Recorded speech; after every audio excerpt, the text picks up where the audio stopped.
Hi everyone. അപ്പം new year ഒക്കെ അല്ലേ, നമുക്കൊരു അടിപൊളി വൈൻ ഇട്ടാലോ? എൻ്റെ ഉള്ളത് പൈനാപ്പിളാണ്. അപ്പോൾ പൈനാപ്പിൾ കൊണ്ട് നമുക്കൊരു അടിപൊളി വൈൻ ഉണ്ടാക്കാം. ഇൻഗ്രീഡിയൻസ് വളരെ എളുപ്പമാണ് കേട്ടോ.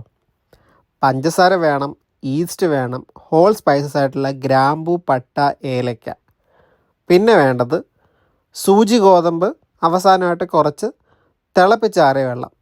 നമുക്ക് വേണമെങ്കിൽ ജാറിലോ ഭരണിയിലോ ഒക്കെ ഇടാം. എൻ്റെ ഉള്ളത് ഗ്ലാസ് ജാറാണ്. ഇതിനകത്തോട്ട് ഇതെല്ലാം മിക്സ് ചെയ്യുക. ഗോതമ്പ് കിഴി കെട്ടിയിട്ട് വേണം ഇതിന് മുകളിൽ ഇടാനായിട്ട്. പിന്നെ ശ്രദ്ധിക്കേണ്ട ഒരു കാര്യം, നമ്മളിത് ഇളക്കാൻ ഉപയോഗിക്കുന്ന തവി എന്ന് പറയുന്നത് തടിയാണെങ്കിൽ അത്രയും ബെറ്റർ. പിന്നെ അത് വേറെ ഒന്നിനും ഉപയോഗിക്കില്ല കേട്ടോ.